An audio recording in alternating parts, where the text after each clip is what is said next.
సింహాచలం గిరి ప్రదక్షిణ వేళ కూటమి ప్రభుత్వం తన తప్పులను కప్పిపుచ్చుకునే ప్రయత్నం చేస్తోంది. డేటా సెంటర్ పేరుతో సింహాచలం కొండను ధ్వంసం చేస్తోంది కూటమి సర్కార్. ఈ కొండపై తాము చేస్తున్న విధ్వంసం కనపడకుండా పరదాలు ఏర్పాటు చేసింది. సింహాచలంపై ఆ కొండపై వేలాది చెట్లు నరికివేస్తున్నారు. అప్పన్న కొండపై చెట్ల నరికివేతపై భక్తులు తీవ్ర ఆగ్రహం వ్యక్తం చేస్తున్నారు.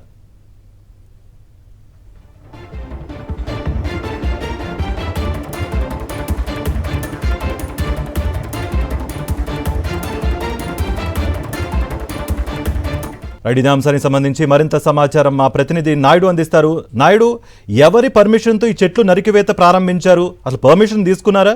పర్మిషన్ ఉందా?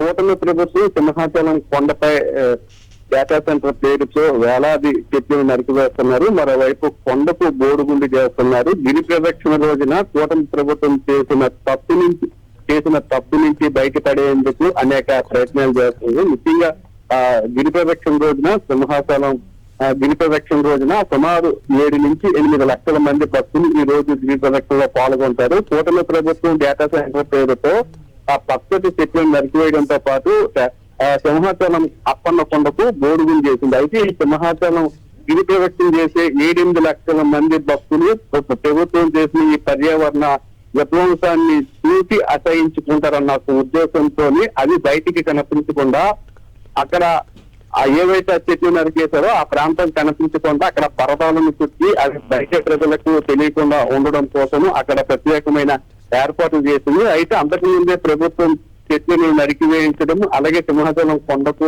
బోడుగుండు పుట్టించడం లాంటివి పెద్ద ఎత్తున సోషల్ మీడియాలో వైరల్ అయ్యాయి. అవి ప్రత్యేకంగా ప్రజలు ఈ రోజు ఎవరైతే సింహాచలం అప్పన్న స్వామి భక్తులు ఉన్నారో వాళ్ళు కంటపడకుండా గ్రీన్ పరదాలను అక్కడ కొండ ఉరుసుట్లు కూడా చుట్టువేయడం జరిగింది. అయినప్పటికీ కూడా భక్తులు పెద్ద సంఖ్యలో గతంలో జరిగిన తప్పులను ఎత్తి చూపుతున్నారు. సింహాచలం కొండలను డేటా సెంటర్ కి ఇవ్వడం అయితే పర్యావరణం ధ్వంసం చేసే విధంగా ఇక్కడ వేలాది చెట్లు నరికివేయడం ఏంటని చెప్పి భక్తులతో పాటు పర్యావరణవేత్తలు కూడా పెద్ద సంఖ్యలోని విమర్శలను వ్యక్తం చేస్తున్నారు. అసలు దేవాలయ భూములు డేటా సెంటర్ కి ఇవ్వడానికి దేవుని అవసరాల కోసమే వాడాలి అనే నిబంధనలు ఉన్నప్పటికీ కూడా వాటన్నింటినీ తొంగలో తొక్కి భక్తుల మనోభావాలకు విరుద్ధంగా అక్కడ చెట్లు నరికివేయడంతో పాటు పెద్ద పెద్ద గొయ్యిను తవ్వేయడం, అలాగే కొండను బోడుగుండు చేసే విధంగా అక్కడ జేసీబీలతో తవ్వకాలు చేశారు. ఇవన్నీ భక్తులకు కనిపించకుండా ప్రభుత్వం తన తప్పును తప్పిపుచ్చుకునే ప్రయత్నం అయితే చేస్తుంది. అయితే భక్తులు మాత్రం ఏంటి పరదాల కట్టడం అంటే అనే దాని మీద కూడా చర్చించుకుంటున్నారు. అక్కడ ప్రభుత్వం అక్రమంగా తవ్వకాలు జరిపింది కాబట్టి అవన్నీ కూడా భక్తులు కంట పడకుండా ఉండడం కోసం ఇలాంటి ఏర్పాట్లు చేసిందని గిరి ప్రదక్షిణకు వచ్చిన భక్తులు అయితే చర్చించుకుంటున్నారు. Thank you Swami Naidu. మరిన్ని అప్డేట్స్ కోసం ఛానల్ ను సబ్స్క్రైబ్ చేయండి. నోటిఫికేషన్స్ కోసం బెల్ ఐకాన్ పై క్లిక్ చేయండి.